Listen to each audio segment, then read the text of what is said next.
भक्तों, ओम नमः शिवाय, श्री शिवाय नमस्तुभ्यम, जय श्री महाकाल। जी हाँ भक्तों, क्या आपका भी जो बच्चा है उसका जो मन है वो पढ़ाई में बिल्कुल भी नहीं लगता। आप लोग उसकी पढ़ाई के लिए बहुत ज़्यादा परेशान हो, बहुत ज़्यादा चिंतित हो कि आखिरकार हमारा जो बच्चा है वो पढ़ता क्यों नहीं है। जब भी आप उसको पढ़ाने के लिए बैठाते हो तो इधर उधर के कामों में लग जाएगा, कहीं खेलने चला जाएगा, कहीं घूमने चला जाएगा, लेकिन पढ़ेगा बिल्कुल भी नहीं। आपके भी समझ में नहीं आता कि आखिर ऐसा क्या हो गया है जिसके कारण आपका जो बच्चा है वो पढ़ता नहीं है। तो आपको टेंशन लेने की कोई भी आवश्यकता नहीं है।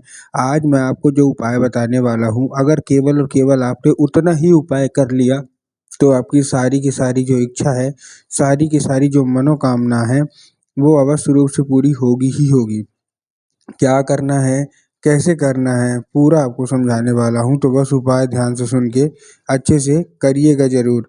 अगर आपने आज का ये उपाय ध्यान से सुन के और अच्छे तरीके से कर लिया तो अवश्य रूप से जो कोई भी इच्छा मनोकामना आपके मन में है, अवश्य रूप से आपकी सारी की सारी इच्छा अवश्य रूप से पूरी होगी ही होगी।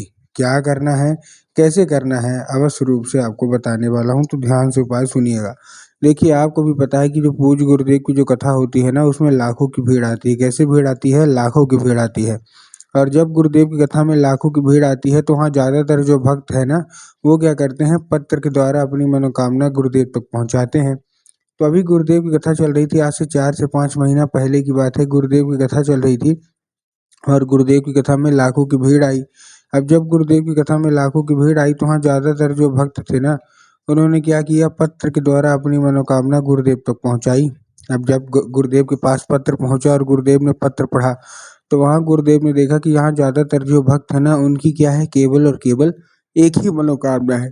क्या मनोकामना है कि गुरुदेव, हमारा जो बच्चा है उसका जो मन है वो पढ़ाई में नहीं लगता। हम लोग बहुत ज़्यादा परेशान है उसकी पढ़ाई के लिए कि हमारा जो बच्चा है वो पढ़े, लेकिन फिर भी हमारे बच्चे का जो मन है, जो इच्छा है ना, वो पढ़ाई में बिल्कुल भी नहीं लगती।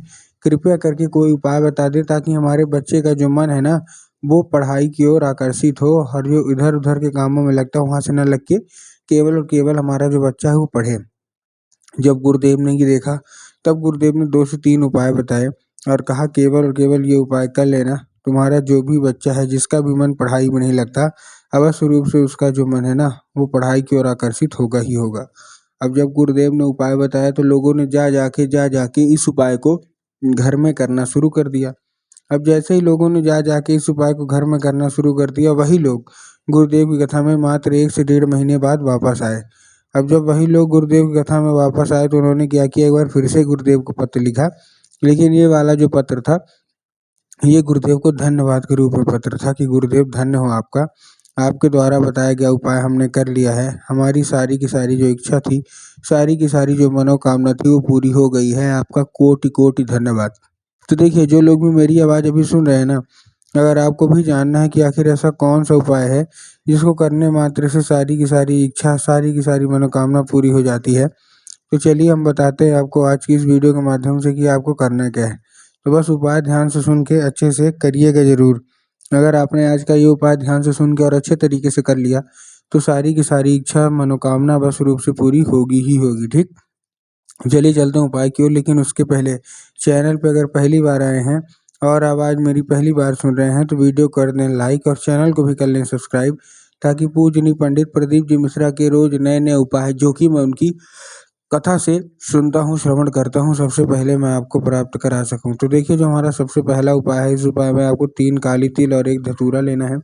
अब देखिए, काली तिल और काली मिर्च में ना बहुत सारे लोग कंफ्यूज होते हैं कि काली तिल लें कि काली मिर्च, तब गुरुदेव ने बताया कि आपको क्या लेना है, आपको लेना है काली तिल।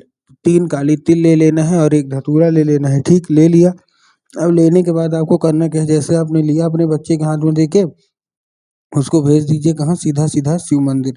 अब जैसे ही आपका बच्चा शिव मंदिर पहुँचेगा, शिव मंदिर पहुँचने के बाद उसको क्या बोलना है कि दक्षिण दिशा में खड़ा हो जाए और उत्तर की ओर अपना चेहरा कर ले। अब देखिए, दक्षिण और उत्तर में भी बहुत सारे लोग कंफ्यूज होते हैं कि दक्षिण क्या है, उत्तर क्या है, हमको थोड़ा साफ साफ बताओ। तब गुरुदेव ने साफ साफ बताया है कि आप जिस भी शिव मंदिर जा रहे हैं, उस शिव मंदिर का जिधर साइड जलाधारी होगा, आपको अपना चेहरा उधर साइड करके खड़े हो जाना है। ठीक, खड़े हो गए। खड़े होने के बाद आपको एक नाम लेके, कौन सा, महादेव को बहुत ही सुंदर सा नाम है श्रम्भेश्वर महादेव। तो आपको करना क्या है, आपको श्रम्भेश्वर महादेव का नाम लेके उन्हीं का स्मरण करके आपको चुपचाप क्या कर देना है, आपको अर्पित कर देना है बस। पूज्य गुरुदेव कहते हैं कि अगर आपने ऐसा कर लिया तो अवश्य रूप से जो कोई भी इच्छा है, जो कोई भी मनोकामना है, सारी की सारी मनोकामना अवश्य रूप से पूरी होंगी ही होंगी। ठीक, ये था कौन सा, ये था हमारा पहला उपाय। अब हम चलते हैं अपने दूसरे उपाय की ओर, जो कि माता पिता को करना है अपने बच्चे के लिए। तो देखिए इस उपाय में आपको करना क्या है। इस उपाय में सबसे पहले आपको लेना है, केवल और केवल आपको लेना क्या है, एक लाल फूल। अब लाल फूल आप कोई सा भी ले सकते हैं, गुलाब का ले लीजिए, गुड़हल का ले लीजिए, जो भी आपको पसंद आए आप लाल फूल ले लीजिए। बस लाल फूल कहीं से भी कटा फटा या खंडित नहीं होना चाहिए, इस चीज़ का आपको ध्यान रखना है। ठीक, तो आपने लाल फूल लिया। लाल फूल लेने के बाद आपको करना क्या है, आपको आपके घर में माता सरस्वती की फोटो होना अति अनिवार्य है। अगर आपके घर में माता सरस्वती की फोटो है तब तो अच्छी बात है, लेकिन अगर नहीं है तो आपको बाजार जाना है, माता सरस्वती की फोटो लाना और अपने घर में उनको स्थान देना है। ठीक, दे दिया स्थान। स्थान देने के बाद आपको करना क्या है, जैसे आपने स्थान दिया, शाम के वक्त जब आपके घर में पूजा पाठ हो तो शाम के वक्त आपको क्या करना है, वो उनको अर्पित करना है।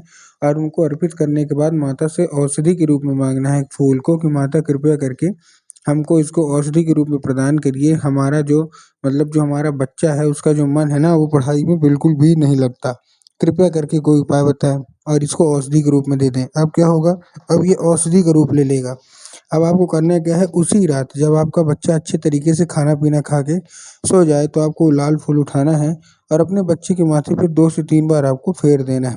पूज्य गुरुदेव कहते हैं कि अगर आपने ऐसा कर लिया तो अवश्य रूप से सारी की सारी इच्छा, सारी की सारी मनोकामना अवश्य रूप से पूरी होगी ही होगी। ठीक, ये था कौन सा, ये था हमारा दूसरा उपाय। अब हम चलते हैं अपने तीसरे और आखिरी उपाय की ओर। अब देखिए जो हमारा तीसरा और आखिरी उपाय है, इस उपाय में आपको करना क्या है, इस उपाय में सिंपल सा मैं आपको बता रहा हूँ। इस उपाय में आपको लेना है पान का पत्ता और पान के पत्ते के ऊपर शहद का लेपन कर देना है। ठीक, क्या कर देना है, शहद का लेपन कर देना है। ठीक, कर दिया शहद का लेपन।